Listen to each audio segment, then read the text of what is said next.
তোমালোকে কমেণ্ট কৰাৰ বাবে মই আজি কিছুমান গুৰুত্বপূৰ্ণ শব্দৰ অৰ্থ বিচাৰিছে তোমালোকে, সেইবাবে এই শব্দৰ দ্বাৰা মই বাক্য বনাই লৈ আনিছোঁ। গতিকে আজি ভিডিঅ'টো খুব ইণ্টাৰেষ্টিং হ'ব লগা ভিডিঅ' আছে, খুব দৰকাৰী গুৰুত্বপূৰ্ণ কিছুমান কথা শিকিবা। চোৱা এতিয়া ভিডিঅ'টো আৰম্ভ কৰোঁ, মনোযোগেৰে চাবা ইয়াৰ পৰা দেই। চোৱা প্ৰথমে দিছোঁ, চোৱা এটা হিন্দী বাক্য, তুমনে হদ পাৰ কৰ দি। তুমনে হদ পাৰ কৰ দি, এই হদৰ অৰ্থটো কি? হদ মানে তোমালোকে কমেণ্ট কৰি কৈছা, তাকে মই অসমীয়াত বুজাই দি আছোঁ। চোৱা, হদ মানে হ'ল তুমি সীমা পাৰ কৰি দিছা, বুজিছানে? তুমনে হদ পাৰ কৰ দি মানে তুমি সীমা পাৰ কৰি দিছা, বুজি পালানে এতিয়া? তাৰপিছত যদি তোমালোকে ক'ব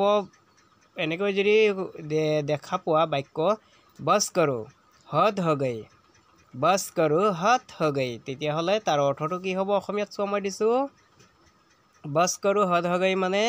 হ'ব ৰখা, সীমা পাৰ হৈ গ'ল, বা হ'ব ৰখাৰ ঠাইত আমি অন্য দিব পাৰোঁ হৈ গ'ল আৰু কৰিব নালাগে, এনেকৈ আমি কওঁ নহয়, তাকে বুজাই বছ কৰোঁ মানে দেই। তাৰপিছত চোৱা আকৌ এটা দিছোঁ, বছ কৰোঁ উছে ছোড় দো, বছ কৰোঁ উছে ছোড় দো, ছোড় দো উছে ছোড় দো, একেটাই কথা দেই। তাকে হ'ব ৰখা, এৰি দিয়া তাক, হ'ব ৰখা এৰি দিয়া তাক, বুজি পালানে? বছ কৰোঁ ছোড় দো উছে, रुक जाओ गिर जाओगे, रुक जाओ गिर जाओगे। ইয়াত চোৱা रुक जाओ দিছোঁ, সেই रुक जाओ মানেও অসমীয়াত কি হ'ব? ৰবা বা ৰখি যোৱা, তাকে কোৱা হয় দেই। रुक जाओ गिर जाओगे মানে অসমীয়াত হ'ব ৰবা, পৰি যাবা নহয়, মানে পৰি যাবা নহয়, নাযাবা এফালে, তাকে বুজায় দেই। থোড়া ৰুকো मैं अभी आता हूँ, থোড়া ৰুকো मैं अभी आता हूँ,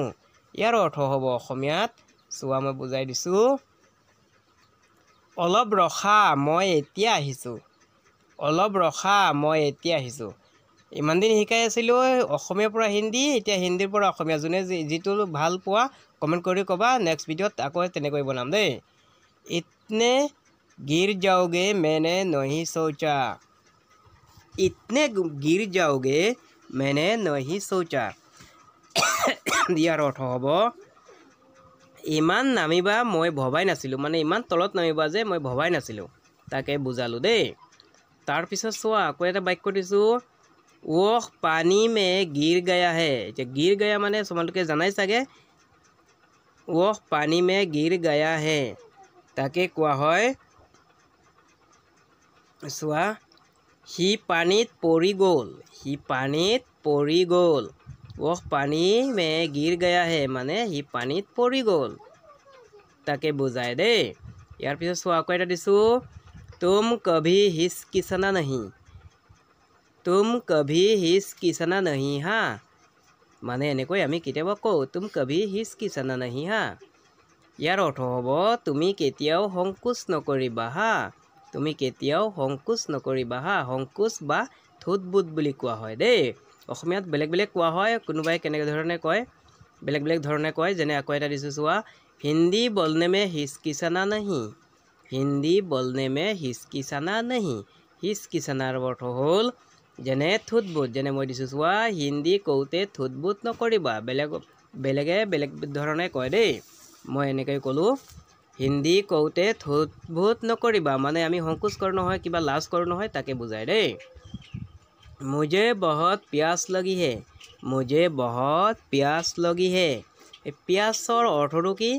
চোৱা মই ইয়াৰ দ্বাৰা বাক্য বনাই তোমালোকক বুজাই আছোঁতো, মোক বহুত পিয়াহ লাগিছে, মুঝে বহুত পিয়াস লগি হে মানে মোক বহুত পিয়াহ লাগিছে, মানে পানী পিয়াহ এইবিলাক কোৱা হয় দেই, পানী গাখীৰ তাকে কোৱা হয় পিয়াহ লগা। আপকে বছ কি বাত নাহি হে, আপকে বছ কি বাত নাহি হে, কিবা এটা কথা আৰু ইয়ে আপকে বছ কি বাত নাহি হে, এনেকৈ আমি ক'ব পাৰোঁ। তাৰ মানে কি কৈছোঁ মই, আপোনাৰ বাবে সম্ভৱ নহয়, তাকে বুজায়, আপোনাৰ বাবে সম্ভৱ নহয়। তাৰ পাছত চোৱা আকৌ এটা বাক্য দিছোঁ, মুঝে তানে মত মাৰো, এই বাক্যটো তোমালোকে নিশ্চয় চিৰিয়েল বা ফিল্মত শুনি পাইছা, মুঝে তানে মত মাৰো মানে ইয়াৰ অৰ্থটো কি? তানে মানে কি? তাৰ অৰ্থ মই বুজাই আছোঁ চোৱা, मुझे ताने मत मारो माने মোক খুচি মাৰি কথা নকবা আমি কাৰোবাক খুচি মাৰি কথা কোৱা নহয় তাকে কোৱা হয় টানা বা টানে মাৰা বুলি কোৱা হয় হিন্দীত দেই তাৰপিছত চোৱা আকৌ এটা দিছোঁ वे मुझे ताने मारते हैं वे मुझे ताने मारते हैं তাৰ অৰ্থ মানে কি वे मुझे ताने मारते हैं মানে অসমীয়াত এনেকৈ হ'ব তেওঁলোকে মোক খুচি মাৰে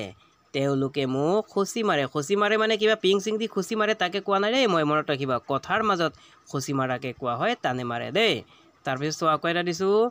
उसका कारनामा सबने देखा उसका कारनामा सबने देखा মানে কি হ'ব कारनामा মানে কি তাকে বুজাই আছোঁ দেই उसका कारनामा सबने देखा মানে তাৰ কাণ্ড সকলোৱে দেখিলে कारनामा মানে কাণ্ড বুজি পালানে তাৰ কাণ্ড সকলোৱে দেখিলে তাকে কোৱা হয় कारनामा বুজি পালানে এতিয়া আকৌ দিছোঁ চোৱা तुम्हारा कारनामा याद रहेगा तुम्हारा कारनामा याद रहेगा মানে কি তোমাৰ কাণ্ডটো মই তলত লিখি দিছোঁ তোমাৰ কৃতিত্ব মনত থাকিব এতিয়া বুজি পালানে কাণ্ডও কোৱা হয় কৃতিত্বও কোৱা হয় कारनामा মানে দেই মানে কৃতিত্ব মানে ভাল কামটো আৰু কাণ্ড মানে বেয়া কামটো বুজায় দুটা কাৰণতে কথাকে कारनामा বুলি কোৱা হয় আকৌ এটা দিছোঁ চোৱা आज का नया क्या है आज का नया क्या है आज का नया क्या है তাৰ মানে কি সবে বুজি পাইছা চাগে তথাপি চোৱা আজিৰ নতুন কি আছে আজিৰ নতুন কি আছে তাকে বুজায় आज का नया क्या है নয়া মানে নতুন বস্তু কোৱা হয় দেই তাৰপিছত চোৱা আকৌ দিছোঁ मुझे मजबूर मत करो मुझे मजबूर मत करो এজনে কমেন্ট কৰি কৈছে নহয় মজবুৰ বুলি মই মজবুৰ দিছোঁ মজবুৰ মানে হ'লগৈ বাধ্য কৰোৱাকে দেই मुझे मजबूर मत करो মানে মোক বাধ্য নকৰিবা কিবা এটা কাম কৰাকে আৰু বাধ্য নকৰিবা তাকে বুজায় দেই মজবুৰ মানে বাধ্য কৰাকে কোৱা হয় তাৰ পাছত চোৱা আকৌ এটা দিলোঁ उसे जाने के लिए मजबूर किया हूँ उसे जाने के लिए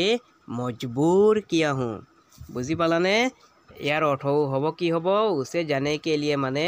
তাক যাবলৈ বাধ্য কৰাইছোঁ মজবুৰ কিয়া হওঁ মানে বাধ্য কৰাইছোঁ বুজি পাইছাতো যোনে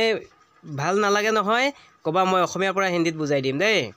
তাৰপিছত চোৱা আকৌ এটা দিম নেকি আৰু নিদিওঁ আৰু আজি হা যোনে যেনেকুৱা লাগে যদি পছন্দ কৰা হিন্দীৰ পৰা অসমীয়া তেতিয়াহ'লে মোক কমেণ্ট কৰি ক'বা আৰু অসমীয়াৰ পৰা হিন্দী হ'লেও মোক কমেণ্ট কৰি জনাবা যোনে বেছি কমেণ্ট কৰা নহয় তেতিয়াহ'লে সেই ধৰণৰহে ভিডিঅ' বনাম দেই গতিকে আজি বেছি দীঘল নকৰোঁ ইমানতে সামৰি মাৰিলোঁ দেই